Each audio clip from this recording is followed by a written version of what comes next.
Here I am, on my own, not walking with Sean behind me. There they are.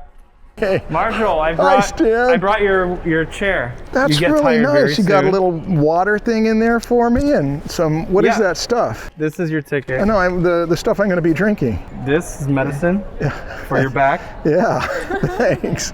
This is water for your skin. Oh, thank you. You're so thoughtful. Yeah. Yeah. Well, what do we do next? You want to go in the museum? Yeah, that's right. This is the traditional awkward intro that we don't want to neglect just because we're in public. We're in public. It's going to be different now.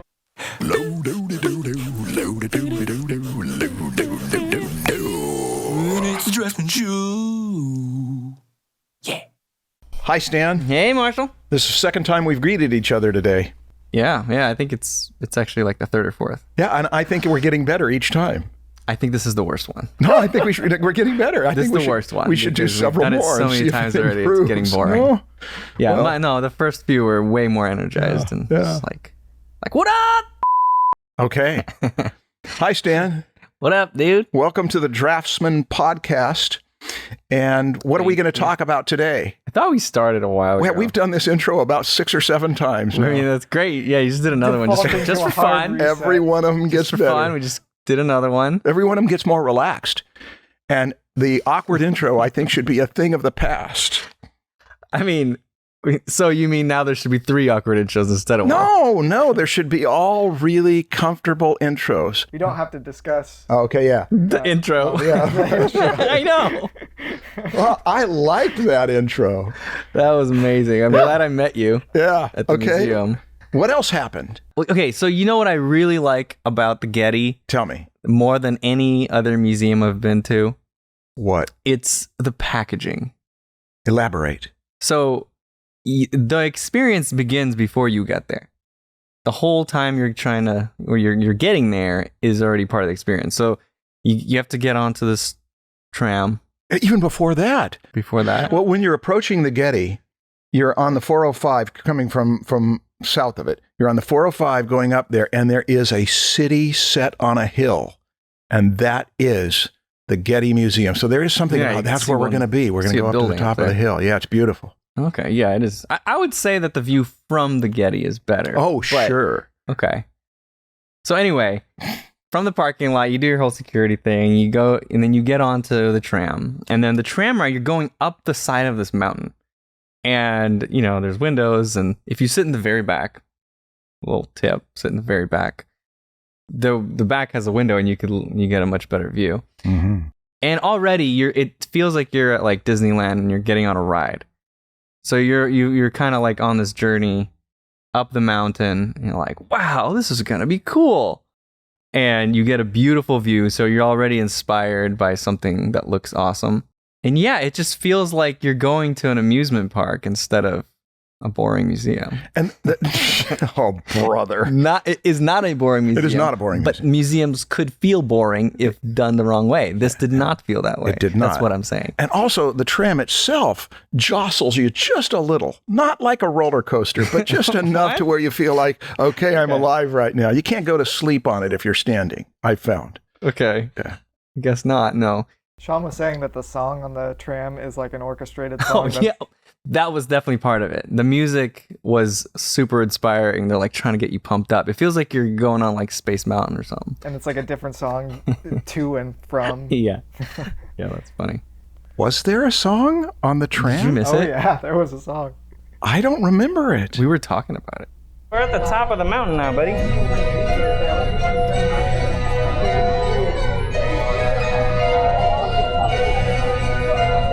I love it here.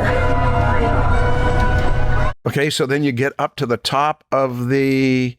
Yeah. Okay, so yeah, packaging. So first, the experience already starts, and you're like, wow, this is cool. I'm on a roller coaster ride. And you get off, and the building is amazing. The architecture is great.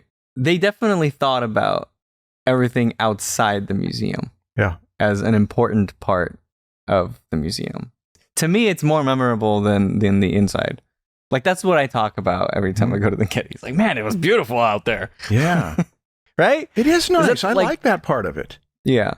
It's not like you're having to wait. It's you're being given a gift of going up the side of this hill to look out over Los Angeles, and you are ascending. So there is something like you are going up to a level where you're going to be away from the fray of the world, and you're going to be looking at some really great old stuff. Yeah. Yeah, it's like you're not in LA anymore. You're just kind of looking down at it. You're above it now. Yeah. So to me, it kind of shows the importance of packaging. That it really doesn't matter what was in the museum. The work is awesome. The collection is really good, but it shows the importance of packaging, and this is a kind of a lesson for everything. You have you and your art, and the way you package it all, really important. Yeah. So it's a bit of story. Mm-hmm. It's a bit of this is an adventure. None of the things we saw inside are better than this. No, honestly though, the emotion you get standing here looking at that versus the emotion you get looking at a single painting. You're making an argument against art. What I'm saying is that the experience the artist had when they were painting those things, and when they looked at them and they experienced the actual thing that we saw, was a much better experience than looking at the painting they created afterwards. Okay. In most cases. I love that mountain range. But if you painted it, I would not wouldn't enjoy bother looking at your it, painting more than I do looking at the real thing. If I painted it, I wouldn't either. Oh. And the sound of the cars. Oh. Look at the cast shadow of the one foothill against the other foothill. Now you're getting a little too nerdy. But it's beautiful. I know that the people listening won't see it, but it's a must. Keep going. What other things Things about what? that stood out to you about the museum or about our Well, our you experience? mentioned how the steps make you feel lighter. In all truth, these steps have an energizing quality. Have you noticed that as you walk up them, it's easier to walk up these steps than it is traditional steps? For sure, yeah. It's almost like you're not walking up steps at all. Yeah, they're designed with it's either a magic spirit that they got into the steps, or it's just a good design. And man, the rug got pulled out from under the steps with your experience. I felt strange walking up the steps. It felt like I'm not used to this shape of a step. I want to see what you meant by the stairs being easy to walk on. Okay. It's because they're so small. You tell us how you feel. This is worse. It's worse? This is worse. Well, I'm sorry your experience here is not what we hoped I'm it would be. expecting them to be a little taller, and I'm like, It's feeling a little heavier than usual then, huh? I feel heavier than usual, yeah. So this is probably good because it's countercultural. Everyone else walks up those steps, feels light. You feel heavy. You've got a special sensitivity. In secret societies, I'm told, you have to go through initiations that reorient you to time. It's putting, blindfold, spinning around, all that kind of thing. What are you talking about? It's to make it so that your old orientation is gone. Now we have a new orientation. You are entering a new world. And so those steps might be a mild version of the way you're used to going upstairs. It's different now. Okay. Time slows down. You just submit to the gradual incline and the longer slope, and you'll be in a state of emotional vibe up at the top of ready to look at art. Cool. Yeah, well, I understand the intent there. It's easier to lift your leg when the steps are shorter. So anyway, maybe I oversold. Maybe No, I'm sure some people have that experience. Yeah, I've had that experience. I initially took the elevator. Oh, because that's right, because you had a stroller. I had a stroller, so I only tried it after you pointed it out, and then I had it in the back of my mind the whole time. The elevator alone, though, if you were to take that was another experience. Tell us about the elevator. Well, so the elevator, elevators usually feel like a claustrophobic box, right? You walk in and it's just like you're in a piece of metal. This one, you walk in and 3 of the walls are actually just like a round window. Yeah. And only the doors are flat. Yeah. But you walk out and you get like a view of the city again. The elevator up to the Getty is spatial and palatial and really beautiful and with a view. I like elevators that are just like a big glass window. It feels like another ride. It does. So, do you know this place? I know this place so well. I've been here like 60, 70 times. No, really? I really have, yeah. Oh my god. Yeah. What, 60 or 70? Yeah, How many I times used have you been here this year? Oh, this year? I haven't been here at all this year. I haven't been here since So well COVID. before the lockdown. Wow. Yeah. And so I can act as a tour guide if you want me to. Yeah. Well, Stan, Yeah. you're a portrait artist. I was at one point in my And life. so to look at these Oh my god. portraits This is, from like half a millennium ago. Don't be too close. what the heck? This is like 10 times smaller than I thought it was. Some of them are, yeah. This is like a stamp, a postcard. Or what do you call those Careful things? about getting too close. This Oh, is the they- Getty. they Yeah. They can descend on you. Okay. It's- What I've if I seen- actually touch it? you're gonna be a security guard. That is crazy detail, though. I had no idea it was that small. They found out at the Met that the average amount of time that a person spent in front of a painting was 17 seconds. And it Per feels, painting? Yeah. So- It feels wrong to me. It feels like, Wait a minute. That sounds right. Like, that feels longer than I would actually expect. They need to give a different number. The average amount spent at a painting that people actually stopped. where they stop and look at it, yeah. Because if I just walk by for 2 seconds, that counts in my average.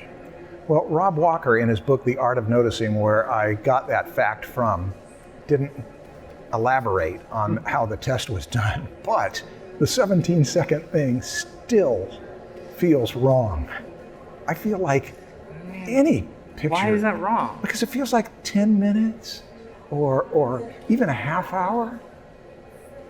But I guess we can't do that on a podcast. That is impossible. Okay, well, think Yeah, about yeah. it, Marshall. There's like hundreds of paintings here. How many hours we have? Just do the math. Yeah, There's you get the same average. Can we come back here for a full week and then just edit down the best parts? No. Okay, I would let's kill keep going. myself. Oh, look at this beautiful drawing over here. The first room we went to was the Holbein portraits. We're talking about the better part of 500 years ago. And they are amazing portraits, but they tended to all be of German dignitaries. They were really detailed, really refined, all people of a type and all of an era where there was not a lot of variety in style compared to the 19th century. In the 19th century in Europe, the variety really starts to begin. I want to stop for a moment. Okay. I want to read this.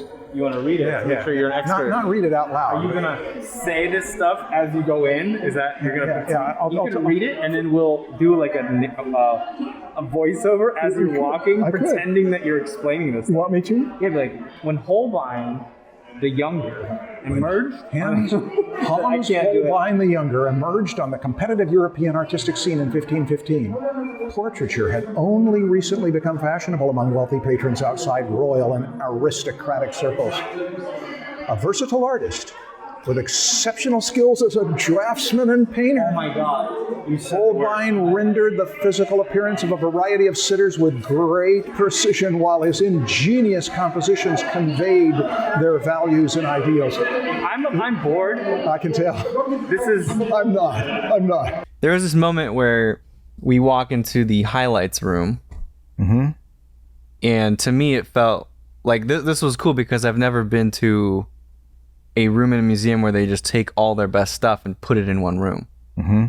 That was pretty awesome because it was such a big variety of styles It was. and eras.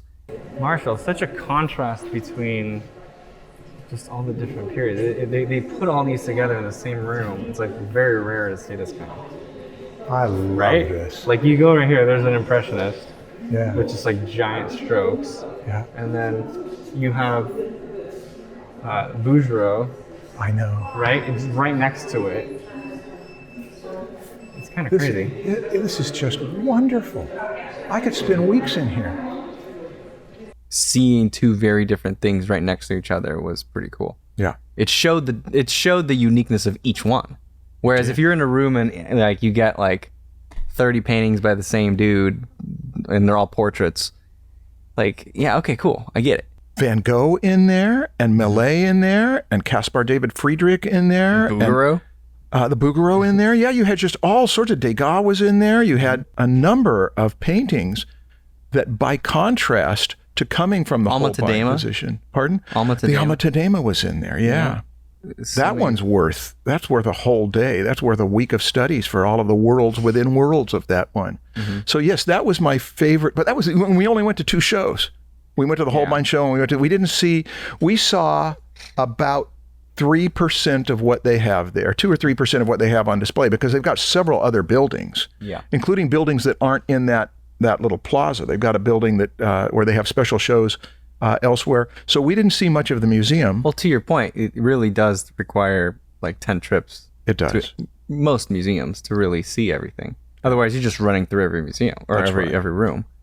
Even if you're not doing a podcast, which I don't recommend that you do a podcast from a museum, but if you're going to go there for fun, more than one day at a museum that is that full of interesting things. Any other impressive paintings in there that stand out to you in memory? Well, the first one that you see when you walk into the highlights room is the Alma-Tadema painting. It's really tall. What's it called? Spring, yeah. It's very tall, just amazing composition. So we had a little conversation about that. And I thought that was really cool. Yeah, it works on every level. Oh. That's another one. We're standing in front of that with students because that is in their permanent collection. And I've stood in front of it with students. The highlights room is all of it was, collection, yeah. So you can go there to the Getty anytime and see the Alma-Tadema. Let's take a look at it. This is a really beautiful painting. Even a reproduction of it is worth a few hours, but when you're in front of the original, you can see and almost feel the layers of paint. And there's no glass over the top of it, I don't think. No. And look at how many different contexts go on in there. You've got this shiny part around this duller part. You got these less busy parts, and then a whole bunch of busy stuff going on in there. And the variations of darks and lights, and crowded and less crowded, and warms and cools, and impasto paint and transparent paint. It's just, it's a whole theme park. Well, you know what I like about it though is that we are at the level of these people. Yeah. And as the painting goes up, it's going farther away from us. So it's meant to be viewed Yes. at looking close at the bottom, not like up here. And There's actual distance going up. Is it my imagination, or is there less impasto as it goes up? Does it look like it's getting? Oh yeah, exactly. thinner? It's getting, the values are getting more subtle. Like there's way less contrast. Like you can see the blacks up there are just like a mid-gray. Yeah, there's less impasto. That's what I mean. But there's actual distance. There's like atmospheric perspective happening, going up the painting instead of into the painting. The title of this painting is Spring, and it celebrates the beauty and fecundity of youth. Ah, yes. Okay. The beauty and fecundity of Keep youth. going. All right, let's go. We have exceeded our 17 seconds. Oh man. It was rough to try to do a podcast from the museum. It was kind of a mistake to try to do a podcast at a museum. I told you so. Did you Not to say I told you so, but I told you so. Did you tell me so? When you first brought up the idea, I highly suggested not to do it. Gosh, I remember it differently. This was months and months and months ago. I know, it was like at the beginning of this year. Yeah, and then you kept bringing it up. I kept bringing it up. You're like, the museum thing. I'm like, So okay. my memory is flawed because I remember, Oh, really? Yeah, I remember you saying, great idea. The museum, Marshall, let's do that. Maybe I'm flawed in my memory. No, I told you that I've done this before. I've gone to the museum with Cesar Santos. Yeah. And like, it would turn out all right. Like, it's fine. But it's like, we're at a museum and we're just talking about like, Yeah, now that you're art thinking, and, do you remember that? Yeah, now that you're mentioning it, you did say, "No, I don't think it'll work." No, I don't think it'll work. Yeah, okay, yeah. You're But I was like, clarifying. all right, you know what? Yeah, You want to go to a museum? Let's explore. Let's try this out. Let's see we what did happens. it. We did it. We tried and we Yeah. failed.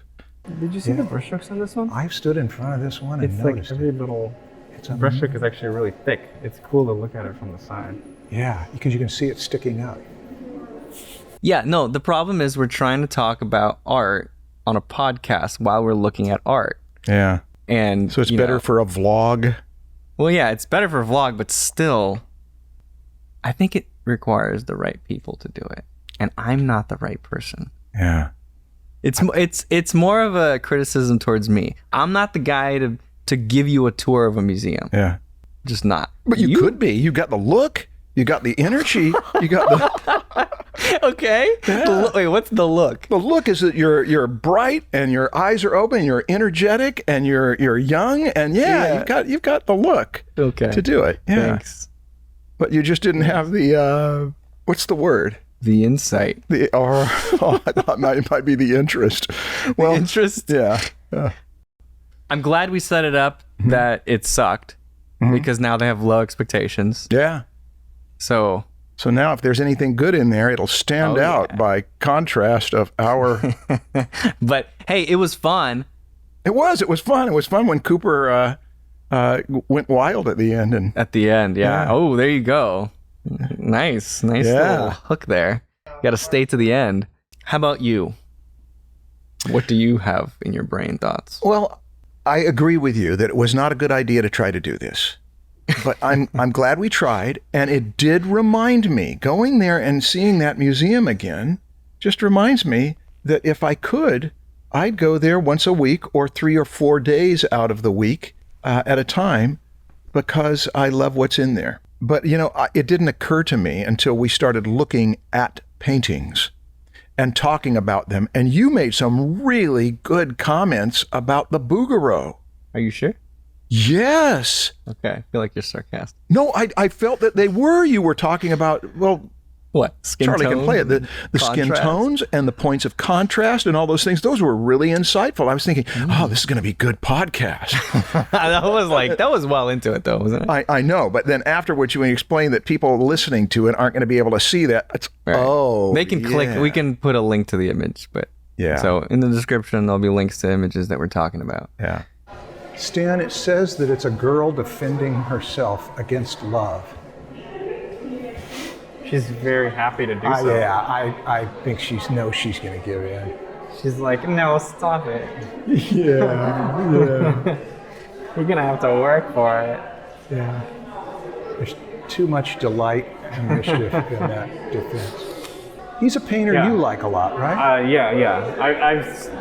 Anytime I'm struggling with flesh tones, I like look at him. What do you notice about what he does with flesh tones? The subtlety in the color shifts is what really impresses me. Obviously, the edge work and the subtlety of everything is really impressive with him. But like, I would look at how does he handle the color transitions to make it look like real skin? Like, it feels real. It does. Right? It doesn't feel like painted skin. It feels like real skin. You can almost feel the temperatures of it. Yeah, like there's blood rushing through that skin. Yeah. So, I would just zoom in on an area and be like, wow, man, he's got so much color in there. And it's super subtle. I really enjoy his hands and feet, and that's mostly like a lot of shape design that he puts a little bit more contrast in the hands and feet than he does in the torsos. He does. And it makes them pop. And it's such a subtle difference that you wouldn't really notice, but I'm noticing it now that you're pointing it out. Look at that. Look at the left foot of love and look at the right fingers of the girl. But even the ones that are in shadow, the feet on the ground, are so beautifully rendered. Yeah, no, even these have more contrast than the body up here. Yeah. Look at the highlights right there. Yeah. You don't see highlights like that anywhere on there. Yeah. And then when you step back and get the small version of it, the composition is beautiful. It just couldn't be better. The way that whole tree goes up there and swirls, and you've got love encapsulated by that. And she's fairly isolated, but her hair up there is starting to get caught into the thing. And they're actually at the Getty. Are they at the Los Getty? That's Angeles Los back. Angeles? That's back, Los Angeles, yeah. back before it was covered with buildings and asphalt? Let's Well, step- you can't see the now that you mention it, that is. I recognize haze in the sky. Smoke Valley. Yeah. Look at that mountain. I mean, that's Bel Air down there. You have enlightened me. Yep. I came in here with less awareness than I have now, and it's thanks to you. You should hang out with me more often. I have stood in front of that image with students, including students who became much better painters than me. And part of the way they became better painters than me was by standing in front of that image and other Bouguereaus and talking about the things you were talking about. Mm-hmm. His use of skin tones, his use of subtlety, his use of whispering and then raising his voice with how he defines things in there. That is just, any of his paintings are such marvelous pieces of craft that all painting students should not just see reproductions, but those are some of the ones where seeing the originals makes a big difference because you're looking at the paint and the layers of paint in a way that's harder to see in a production or even not possible. So I was getting excited about it there. I was saying, okay, we're getting in the groove. We're getting a podcast out of this. Mm-hmm. And then you pulled the rug out from under that moments later of, oh, we better not talk about any more paintings then, better'n't we? I was just getting concerned about doing too much of just like talking about details of paintings. Yeah. That we need to find ways to make this more lively. I figured that since we were in public, we would do less arguing. And it didn't work out that way. No, we did more. Yeah, we did more. But, yeah. you know, we'll just take that out. I was hoping we'd run We with agreed on everything. it. Yeah, I was hoping we'd have an argument about that. Okay. Okay, yeah, we agreed on everything. Yeah, it was just so harmonious. Cut to. Marshall, what's going on here? What is this?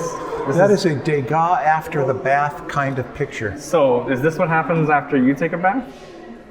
No, I haven't taken a bath in a long time. I do showers. I can tell. Yeah. I was gonna say, he's getting a little stinky. A little aromatic for the museum. Yeah. But, like, what happens after a bath? And what's wrong with her Well, hip? there's a number of things that can happen after a bath, but that's not what we're here to talk about. I want to read this.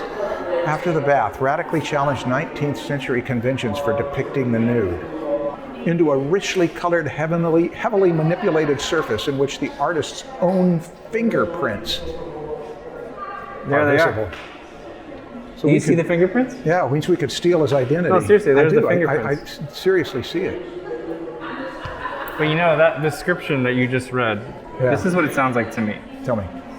They're writing to their peers instead of to the general public.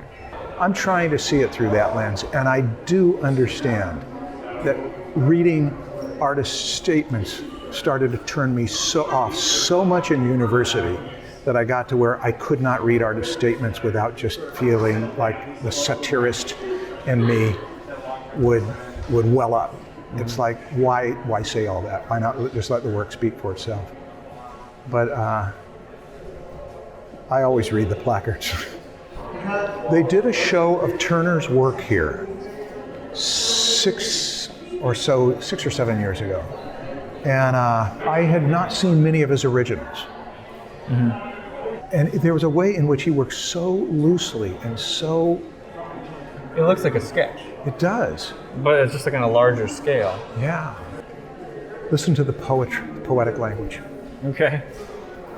He envisioned the city through a shimmering veil of memory and imagination. Okay, I mean that's a pretty good description of what I'm looking at. Yeah. I don't have anything bad to say about that sentence. Nice frame, though. It doesn't look like he did it from life It doesn't. because it's just got this Shimmering veil. inaccuracy about it, right? Yeah. Where it was like, oh yeah, there was a goat there, but that's probably not what it looked like, right? Like he just kind of placed it. It's like a stamp of a goat or something. It even seems like the layout of the city in perspective has multiple offsets in, The whole world its levelness. Yeah. is not on the same earth plane. And now that we're talking about that and looking at it, it gives me a kind of appreciation of taking liberties to give it a mood. The shimmering veil of dreams. Okay, well now that sounds like a bunch of BS. Thank you. But memory and imagination, Yeah. a veil, seen through a veil of memory and imagination, that's actually pretty cool. I'm gonna use that. Disappears into the unctuous Porvoden. Okay. Do you work for the museum? Yeah, I'm going to work on this. I'm going to write some copy that's going to keep you entertained. What would you say about this one? Oh, that's a Monet haystack. I know it's Monet, but what would you, don't read it. Okay, I won't read it. What would you say? Here's what I'd say. Yeah.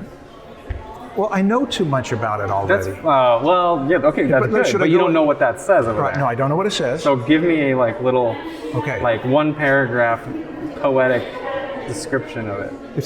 When you look at stuff in life, you can look at it quickly and say, that's a hut or a haystack or whatever it is, and say, good, it's no threat to me, I like it, I'm glad it's there, and move on.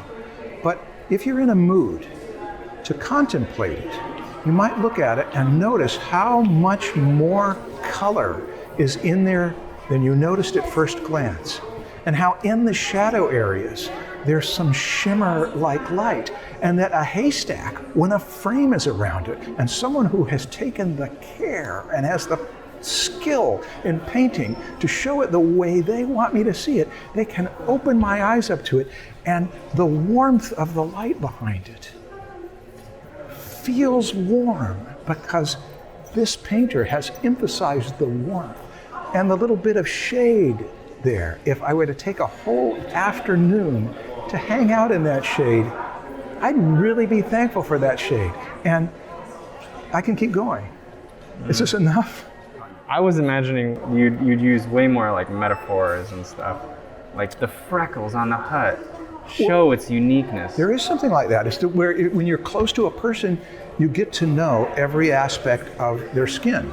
And this has got a quality like that. And I took the time to really pay attention to this. There's another thing, is that we are visually more sensitive to greens and blues because our eyes just can tell the difference between them. When it comes to oranges and yellows and warm colors, we don't tend to notice because it just says danger, get away quickly. And this is someone who's taken the time to look into the shadow side and really distinguish between all the little variations of color within a warm shadow. Let's read what's written. Let's see how close you got. Yeah. Complex color harmonies, hey man. Densely encrusted paint. Range of atmospheric and seasonal effects from the same simple, static motif. That's better than what you wrote. Yeah, it is. See? These people make their living, Stan. I want to see if I can rewrite any of these to entertain you. Rewrite what? These placards and actually and get it. I want to see if I can get an AI to write it better than you. No. So I just said, write a sophisticated description of Claude Monet's painting, Wheat Stacks, Snow Effect Morning. That's the title of the painting. Okay. The painting depicts a snow-covered field with wheat stacks dotting the landscape. The field is immersed in the morning light, its natural beauty intensified by the snow. I like that. I'm going to try one more thing, and I'm going to say, write a sophisticated poem about Claude Monet's painting. Poem. Oh, wow, look. Wow. The morning sun paints the world in gold, and the snow is slowly melting, as if they were Claude's painting. As if they were Claude Monet. Claude. As if they were Claude's paintings. It says it twice. As if they were Claude's paintings. As if they were Claude's paintings. That's pretty fun. So after we had seen, we went through the galleries and it was an epic fail. Mm-hmm. I was mostly curious about, okay, what's the right way to do this? Mm-hmm. And you go to museums a lot, you take your students there, and so you know about the right way to do it. So I questioned you. When I take my students there, it is work. It is a job. It's an enjoyable job, but it is work. It's a whole different thing. I think that Rob Walker's book, The Art of Noticing, is a good influence on someone who wants to learn from museums, because he's got a whole bunch of suggestions in there for how you can be more observant and some lenses to look at things through that are useful. I have not gone through the whole book, but I spent a few weeks going through just the first few chapters, first maybe 20 or 30 pages. I was very impressed with it. So yeah, that would be a good accompaniment to a museum. Marshall. Yeah. So you said that you take your students to museums quite often. You said you've been here 60 to 70 times. Probably 40 or 50 of those times were field trips with classes. Yeah. Okay, so I want to know, what do you guys do? What do you have your students do when you're here? What do you tell them? Do you give them an assignment? Sometimes. Explain yourself. Let me tell you the main thing I have learned about doing trips to the museum with classes. Yeah. Is that you don't try to control anything. Oh, so you literally just don't do anything as a teacher. That is a really good. Let me elaborate. Such lazy teaching. I would never have thought you would do this. It is a bad experience to try to speak to people in a public environment where there are a million distractions. And so what I learned to do is to make it a free-for-all. And here is the rule. The rule is you do not have to hang around with me or other students. You can go anywhere you want, but we'll check in twice, somewhere about halfway through and then toward the end, and we'll talk about what we saw, what we liked or didn't like, give a little report. Because that's the part that really is something you actually control. So what do you talk about again? And, even if you say, we're here at noon, we'll meet at 3, and then we'll meet at 5. Yeah. And if people don't show up at 3 or they don't show up at 5, it's fine. And the reason why is because sometimes at a museum, you find something you like and you want to spend a whole hour just in that room or just with that piece. Yeah. And to say, all right, we're going to spend 5 minutes on this or 10 minutes, for one person to control it. Right. I don't like doing it that way. Okay, but generally, the assignment is go do whatever you want, look at stuff, come back and we'll talk about it. Yeah. Right? Okay, so what, I'm sure that when everybody gathers back, not everybody, a few people are still in the bathroom, what do you ask them first? First thing I ask is anything you liked? Anything you got excited about? Nope. And if a person says nope, okay, well, we'll try another museum or you come back to another talk. Has anyone? Do you try to lecture them on why they're wrong? No. And it's different at different museums. This museum is so famous for its views and the architecture and the design of the museum. That is a topic on its own. This museum is all older art. Norton Simon is all older art. LA County Museum has modern art, different conversations. Natural History Museum is you've got a gem and mineral collection in there that is worth many days of just hanging around with the gem and mineral collection. Bones galore, animal anatomy. Bones galore. Oh, yeah. The Natural History Museum is the place you go with the animal anatomy class. Yeah. Every museum's different. So I go to museums over and over so that I get to know them. And then the enthusiasm of the love of this museum, hey, let's hang out. Go look at it, and then get together about what we like. So that's the first question, is what did you like? And that usually is the only question you've got to ask. Man, you really do try to make your job as easy as possible. It builds around mutual enthusiasm. Do you have someone else ask the question for you? Because No, that would be going all the way. I take responsibility. Okay. All right. You can outsource yourself, Well, here's what always happens, is that somebody will be excited about one thing, another person will be excited about another thing, another person about another, and you end up coming back over and over and over. That's why I've been here 70 plus times, is that there are some rooms in here that have furniture from the... Just sit on it. No, you don't sit on that furniture. There's some rooms the that Getty have has chairs. rooms of furniture that are worth hanging. Some of it's decadent, that French Rococo, overly ornate stuff, but it's so marvelous to look at it. People who have the money and the taste of indulging in this kind of thing, I just don't get tired of it. I love the museum, and so that's why I do museum field trips, is to share something that I just like to go to once a week. Did I answer your question? Yeah. Well, you really? No. We don't go to them every week. Oh. But I wish we could say one day a week is a museum trip in LA. Okay, gotcha. I gotcha. Okay. I was expecting to get more. Tell me more. Tell me what you were expecting. Give me. I was speculate. expecting that you would give them more guidance. Oh. But okay. I mean, that is also enlightening to know that it's the complete opposite of that. No, it isn't. It's not. Here's the other side of it. Oh, okay. There's more. Somebody will say, "Did you see that thing of Perseus, Medusa? Did you see that painting of Bouguereau? Did you see that Alma-Tadema?" And we say, "Yes." And what did you notice about it? And then eventually, we will go over to that painting and start talking about it like you and I did about the Bouguereau, what you see in it. Okay. So yeah, it can turn into that. Now, there's more. Should I keep going? Yes. You're interviewing me. Well, I had a question for you, and we're still on the question. Okay. When I teach composition, we boil composition down to a few things, but three major things for all creativity is: how is one thing like another? Comparisons give insight.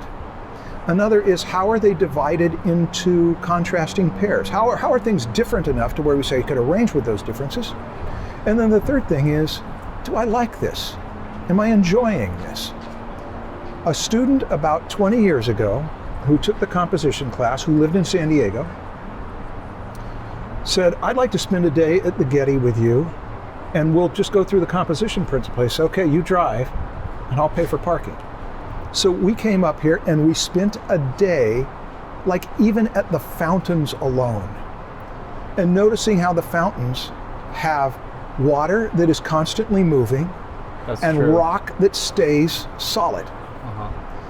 But So that's a compositional. that's a noticing of how they're different. Yeah. But the rock gets reflections in it because the water sprays into it. So the rocks that are holding still look like they're moving a little bit because of the reflections. And then the shape of the fountains, if you look at them at one moment or another, they're shaped a lot like the rock. When you have your students go and do whatever, and you just have your own little free, no work day, what do you go do at the museum? I hang around and look at what I want to look at. And if other students say he's going to spend 20 minutes or a half hour on that, they go off and look at but some of them will look at the same pieces. But there is a kind of a rule that it's okay to zone in, to get into the zone and really look at a piece. Yeah. And that when somebody is in that zone, to acknowledge it. Acknowledge it where? What do you mean? That person's really into this picture. That person's really into looking at this sculpture.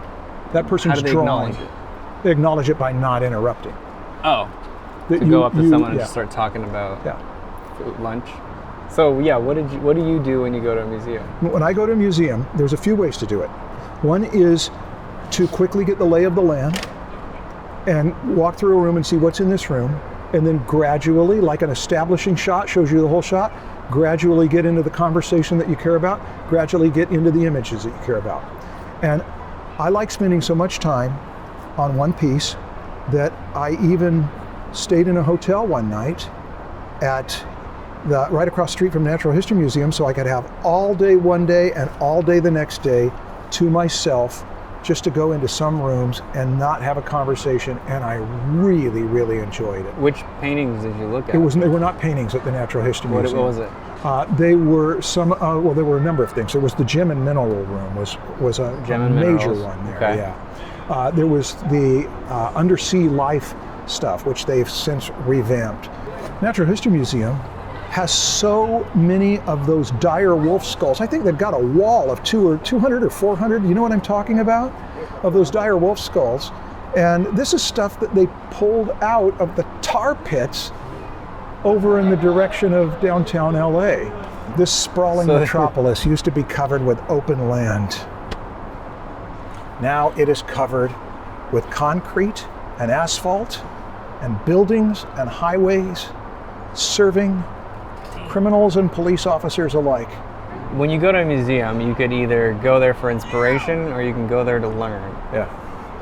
Right. What do you do? Both.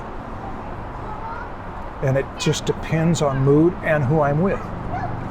Some people don't want to spend a day at the museum noticing principles of design for how they can, Right. yeah, which is one reason why it's hard to go to the museum with kids. Who should you not go to a museum with? Well, didn't we talk about that when we were Yeah. sitting down? That Talking about the kids. going with Who else? children. Who else should you not The go to a worst museum people with? to go to a museum with is a person who I have a relative who once said, if I don't have to go to another museum before I die, I'll be glad about that. Uh-huh. You don't want to go to a museum with a person like that. So go with people who want to go. Yeah, and I don't enjoy going to museums with people who are quickly bored. Because there is something about Adult taking children? a lot of time. Yeah, taking a lot of time in a room or with a piece that is really, to me, what the value of it is. Have you gone with non-artists and enjoyed it? Oh, yeah. Okay. I've gone with some non-artists who are just interested and are the type of people, musicians, writers. No, non-artists. They don't count? No, Let me non-creatives. Those Yeah, are artists. I went with a cousin who has nothing to do with art at all. And we spent a whole day. It was really enjoyable because he was just so interested in it, and good company. There are some people who are just good company, Yeah. and they know that if you want to go zone out for an hour or two in a room, that I'll find something else to do. So yeah, it is a social thing. And we may have already mentioned this. The fact that the images are vertical and that you are standing in front of them in the presence of another person or two, perhaps, makes a difference in the experience. It is different What do you from mean? looking at it in a book. What if the book is vertical? Well, you can put the book up vertical, but it's not the way a museum is set up is that you've got a picture that is like a person in the room that you're standing in front of. There's a difference in that posture and that experience than, or even than huddling around a screen. The room is designed to look at the pictures on the wall. There is something about that I really enjoy that. I wonder if there's a better design for museums. There they're will be. they're designed that way because pictures go on walls. Right. Right? But Well, these immersive, I haven't been to any of these immersive things of experience Van Gogh by being inside it. You know about that? You haven't seen that? inside the van. Those have been all Dude, Inside you the should van. turn your van Sketchy into a Van Van Gogh. That's not a bad idea. And A Van Gogh? you go and you experience Van Gogh. Do you all not And know your what I'm van. talking about? I know what you're talking No, about. I don't know. What are you talking about? I know what you're talking about. How do you experience Van Gogh by being inside of it? It's like a virtual reality Van Gogh. Is that correct? It's like projected on the. Yeah. It's projected, or it's you put on a headset and it takes you through a 3D world. I don't know. I've never been to one yet. Oh, okay. Akira Kurosawa did a film called Dreams. Okay. And two of these little vignettes in this film are not to be missed. The final one, and also the one where Martin Scorsese plays Van Gogh. And I won't say any more, but if you think about it, going to a movie is sitting in an auditorium, which is like a museum in that it's ritualized, and you've got a big vertical thing and you go into that world. Only now you have a much more of a sense of being alone because you're in a completely darkened room and your consciousness has gone through into the other side of that frame. These immersive experiences in great artists that they're doing at museums around here, whether they take or don't remains to be seen. But I'm sure that the museum experience will evolve. How could it not with virtual reality? Yeah. the lockdown brought a lot of that. These museums were saying, go look at our 360-degree photographs of what it looks like in the museum. And now they're starting to make it even more interactive. Well, the future of museums. Yeah, I mean, I'm sure someone will figure out how to make that a good experience. I doubt it exists right now where a virtual reality experience is any better than going to the museum. But I have been to, like, the Met, for example. There are some rooms in it where it's not a single box room with art on the outsides. Mm-hmm. It's arranged differently. It's more like a library where you got these aisles and you kind of zigzag through them. That's interesting. And everything is much closer. Yeah. It's like a library, but they're not bookshelves. It's a library of just these vertical walls. Yeah. And yeah, you just zigzag through, and it's like, because they have so many portraits, they have to just fill the room with these vertical walls, and you kind of zigzag through. Otherwise, they just couldn't fit all that stuff on the perimeter of the room. Right. And it felt overwhelming. There were so many aisles. I was like, holy crap. It just takes like 10 times longer to get through a room because the inside of the room is filled with more art. Mm-hmm. Have you never been in a gallery arranged that way? No, but I'm realizing that out of all these years, I've never given any thought to the possibilities of museum design. Okay. And that's other people's jobs. And that I feel a bit like the kid who likes movies but doesn't know anything about how a movie is made. The design of a museum is a big deal. Mm-hmm. And we're talking about it very much from the consumer end, the visitor's end. I mean, personally, I my experience has been best when you have paintings in the perimeter and then some sculpts or some 3D things on the inside, and then a few benches in front of key pieces that you can sit down and like look for a while. Yeah. Hey, there's another fact about the Getty, that they have a collection that is beyond belief that they don't keep on permanent display. They regularly do drawing shows. Mm-hmm. And in looking at these over the last, whatever it's been, 20 years or so, 20 plus years at that particular Getty Center, they bring them out of their vaults and put them on display for a few months at a time in darkened rooms. Really old drawings. Why darkened rooms? Because of the sensitivity to light. Of the paper? Yes. So they've had a number of original Da Vinci drawings, some of Da Vinci's most famous drawings, and Dürer drawings. They had a 1,000-year-old book there just a couple years ago. So they keep the lights low, but those are not on permanent display. That means that if you are fortunate enough to travel to LA regularly or live near it and you go there regularly, you'll start to see that their collection is not only much richer, it has some of the great treasures of art history that they bring out periodically. That's cool. Maybe shouldn't mention that because not everybody can come to it, and it's just LA, a lot of people travelogue, advertisement. It's still good for people to know that. Yeah. It could inform when you want to go. Do they post that online? Like yes. What drawing show is on display? Yes. Yeah. Okay, cool. All you got to do is type the word Getty into your browser, and it will probably finish it to getty.edu and take you to the center and the villa. But then you got to find the drawing display. It's not hard to find. But I don't know how to use the internet. You will learn. You're young. You've got this ahead of you. I learned it after I was 30, so you can do it. I'll try. Okay. Cooper will show you. He will. What are your favorite museums? Well, the Getty Center is my favorite place. Uh-huh. And the Getty Villa is another wonderful place. It has the ancient art, the older stuff. This is a totally separate museum. It's a totally separate museum, and it was the original Getty, and it's in Malibu, Pacific Palisades. Beautiful place, wonderful place to hang out. I've never been there. It's right on the ocean. Ooh, that's cool too. Wait, does it also have like an outside experience kind of thing? Not so much. No, you don't have to like boogie board into. No, nothing like that. No, it was his house at one point. Yeah. Okay. Yeah, that's cool. There's another place that was a rich guy's house, the Huntington Library and Gardens.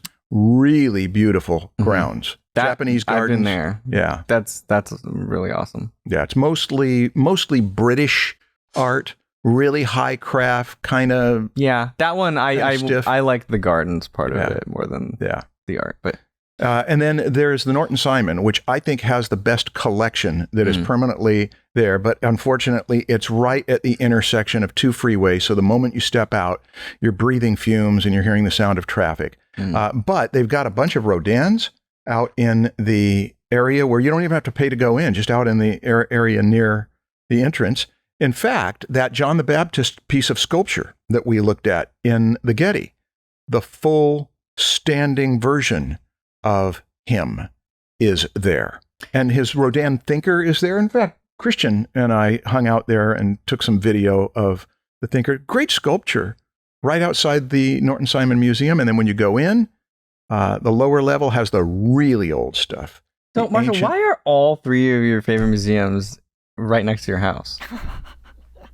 Because I don't get it. Because I don't travel. Oh, so you've never been to museums outside of like? Yeah, I've been to the Louvre. I've been to the d'Orsay. Okay. The only places I hope Met? I haven't been to the Met, and I haven't been to the Smithsonian. I haven't been to the Prague and the Tate. Great museums all over the world. Yeah. Maybe if I ever travel, that would be the reason. Yeah. Okay. Got it. You didn't mention the Wildlife Museum. Oh, the Wildlife Museum in Jackson, Museum Wyoming. The National Museum of Wildlife. in Jackson, Wyoming. That's the one that came up on the James Gurney episode, right?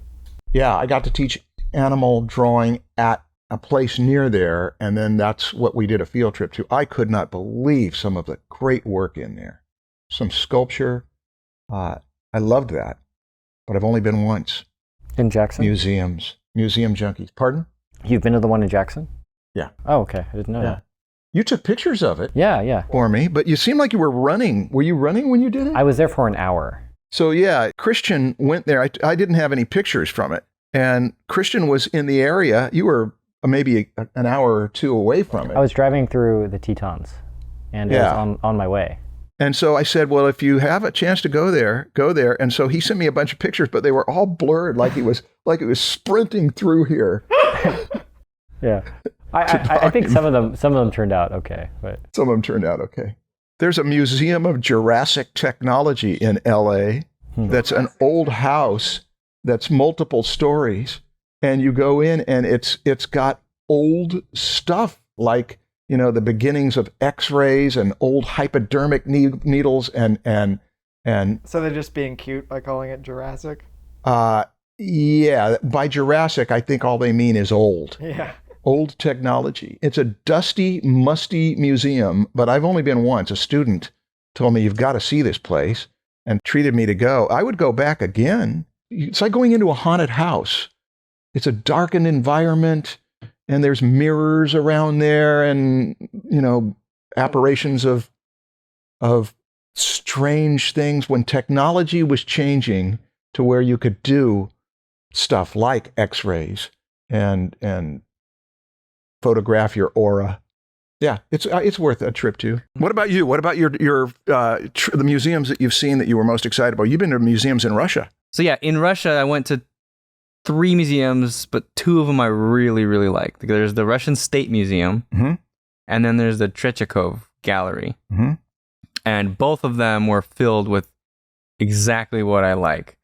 It's my type of art, right? Like they didn't have as much of that like older European art, where everything is like super polished and soft. You know what I'm talking about? Yes, I do. Yeah. I'm not a huge fan of that. I appreciate it, but it I just really like more of the bolder and like not illustrative. This is more 19th century and early 20th century then, yeah. Yes. Yeah. And it had like Repins and Serovs, like, it's just all the Russian painters that people that really era like. where they were just exploding with great paintings. And just so many like large, amazing paintings. Just I could live in those museums. So. You understand then? Yes. We have this in common now. Yes. I wish it was in Southern. If those museums were in San Diego, I would probably be there constantly. Do you know anything about the Hermitage? Yeah, I went to the Hermitage. Okay. I didn't enjoy it as much because it was more of the older European stuff. Okay.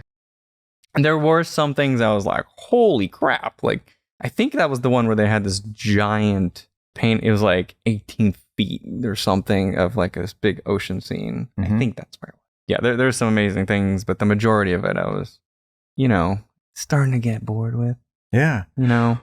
Well, Stan, what we have to look forward to, those of us lowbrows who get bored with old art. love comics and illustration, book illustration, movie concept art. You know what we have to look forward to, don't you? Oh, are you talking about the one they're building? The one they're building right near the Natural History Museum. So you just park yourself right there at the Coliseum, the Natural History Museum, USC, and the George Lucas Museum of Narrative Art, which LA got it. He offered it to other places. I think Chicago, I think San Francisco. LA said yes. Some people were not altogether pleased that LA said yes, saying yes to a museum of narrative art because right? Well, is that why? The thing with the nose and the sound like that, I was going to say, some people say that it what's the word, brings down the Do you want me to speak? Do you want me to be more mature than these? What's the word? Let me tell you my opinion. Snobby. First of all, let's define what we're talking about. Okay, the people who don't think that there should be a museum on narrative art, right? Those are the ones. It sort of. I'm why? Can you explain to us? No, their point of view. I can't, but I can tell you this. No? When it was announced that they were going to build this museum there, the LA Times, a Sunday LA Times, I don't remember who the writer was, wrote a lengthy article about why it wasn't a good idea because of its effect on art. And I read it and I understood it and it broadened my mind a little. And then I snapped right back to, he's got Norman Rockwell's and N.C. Wyeth's. He has got Howard Pyle originals. He has collected more of the great illustration and he cared about it enough to do this and then spent $1 billion to build a museum so that we can go there. And when it opens up, I want to live in that little corner between the Natural History Museum and the Lucas Museum. Are you going to move there? No, I'm not going to move there, but I want to spend days at a time. You could build a whole art education for illustrators and narrative artists, storytellers. You could build a whole curriculum around a museum that has a collection like that. Each one of those paintings is going to be a window into a school of art. Where do they get their training? Who was this for? How did they make their money? What was the story? What was the story's relationship to culture? What kind of craft did they use? They were all pre-digital. How do we translate this now to where we're working faster and with more forgiveness and changes all the way to the end? There's just a whole rich education to be had in a museum of narrative art. And I don't know of any other museums. I have an idea. Tell me. You put out like a little audio episode where it's a step-by-step. It's a series of clips where they listen to it and there's instruction on how to do it. So instead of PDF, it's just audio instruction. And as they're going to the museum, they listen to the first part. And then you say, okay, now go explore. And at 2:00, listen to part 6. And then they go and they do it. And then they listen to part 6 and you guide them through the next section of it. Yeah, I didn't like how you did my voice there, though. That wasn't your voice. Yeah. Well, it was just like a museum curator's voice. It was just like a guided thing, yeah. I'm very interested in that. But do you think it's possible? Well, I'm going to leave that up to you or whoever's in our audience who says, I know some people there, so I'll leave it up to that. Yes, it is possible. Yeah, but Stan's like saying like a general framework that could be applied to anything. Oh, yeah. Okay, I got you. Not specific one for like the Getty. And here Marshall's going to like tell you how to do this Getty thing. No, just like a framework of how to go to a museum. Good idea. And it's a step-by-step. Come back at 2:00, and now I'm going to give you more instructions on what to do based on what you had experienced. This is a guide to how to go to any museum. Any museum. And it would give you the spectrum of how you can do it fast or slow, how you can zero in on something, how you can learn about the art history part of it, how you can examine technique, who to go with, who not to go with. Yeah, you kind of start that probably in the beginning. Yeah. All these like general tips on how to prepare for this trip. Yes. And then when they get there, you're still guiding them. Yes. And then you zero in on questions for painters, questions for draftspeople, questions for people who are putting together art galleries. Yes, I imagine when they're at the museum, you would mostly just be asking them questions to begin discussions with their friends. Yeah. Did I ever tell you on this podcast, I think I did, about the design teacher who, when I asked him about his education, only told me one way that he got, about how he got his education in composition, particularly about lights and darks, the use of lights and darks? He went to the museum. He had a teacher who took them to the Norton Simon, and with a piece of paper, he had 3 columns. One is which painters put most of their information in the light areas, and let the shadow areas bleed together, if not into a single tone, to unify, to weld it all together with shadow, into few tones, but without a lot of information in them that defines form.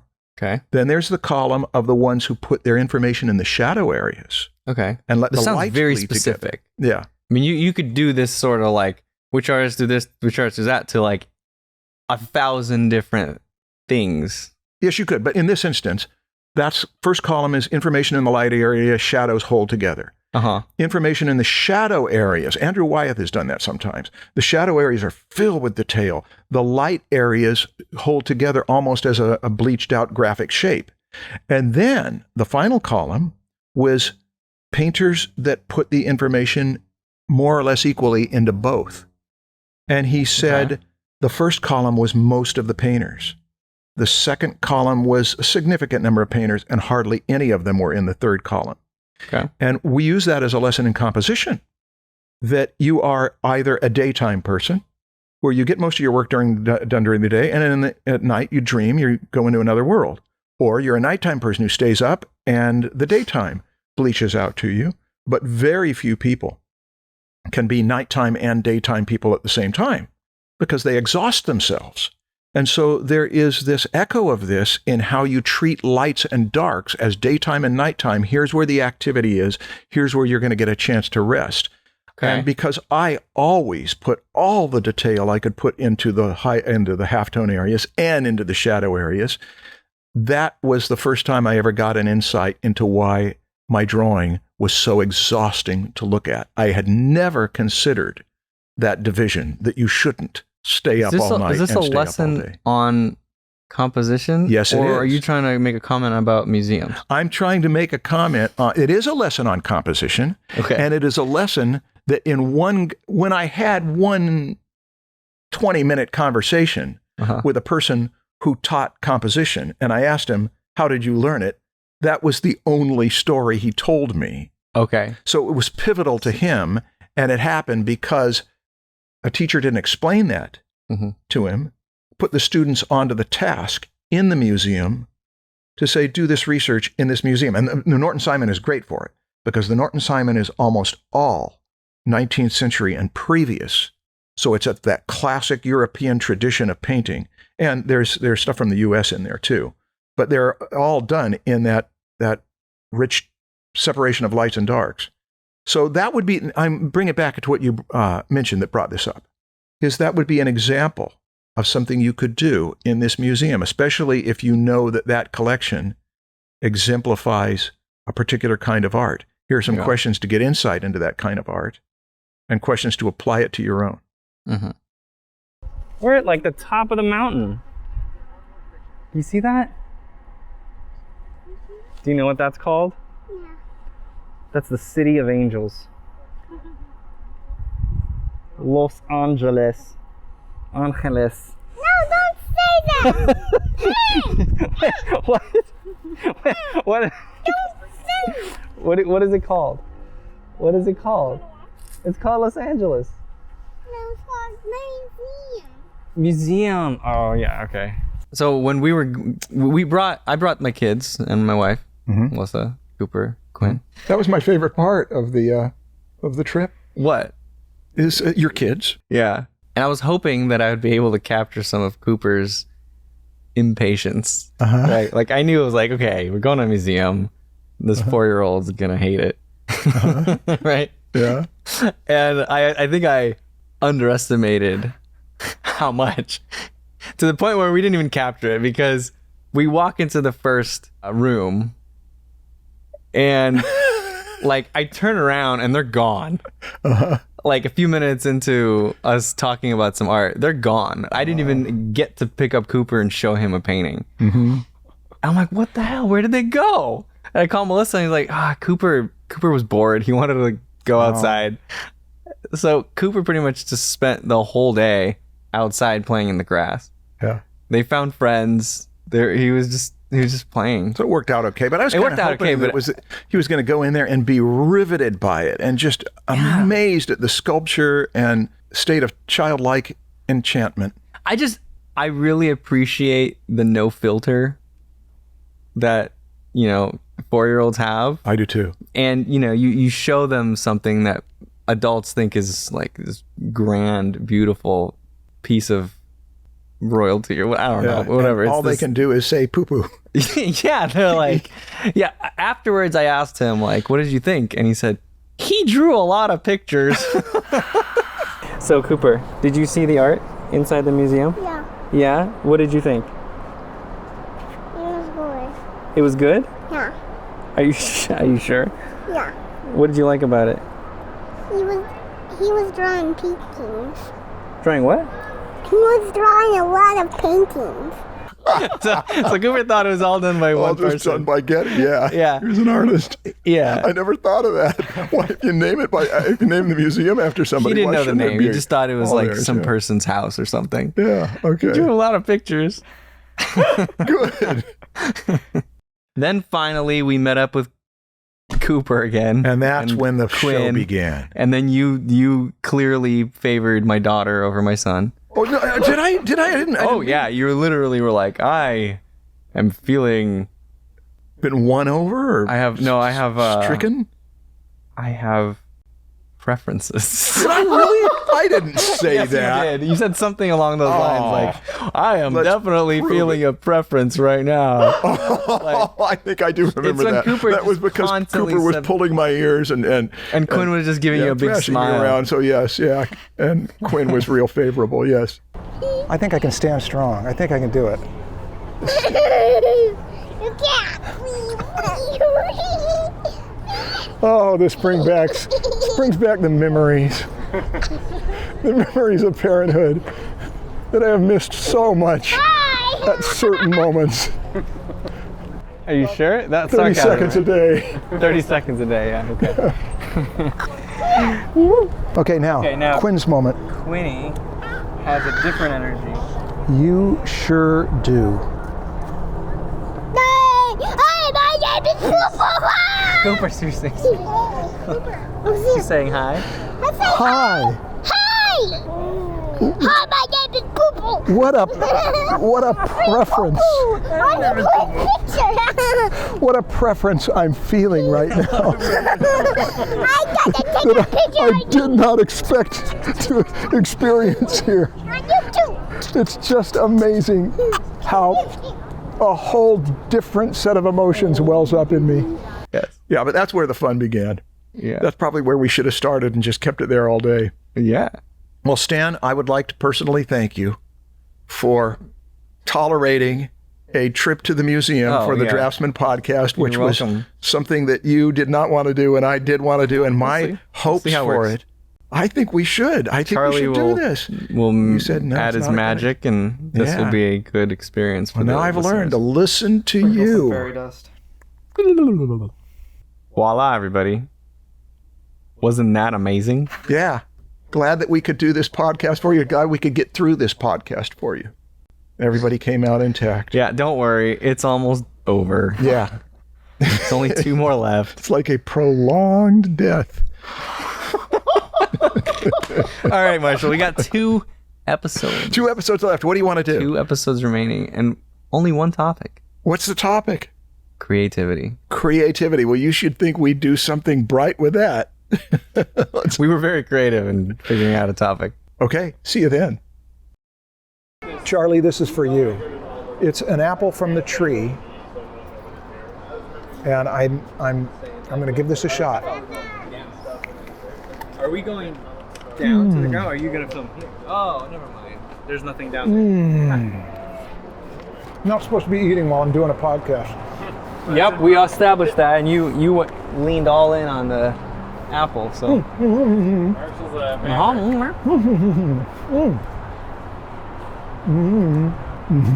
I think Charlie might have a point.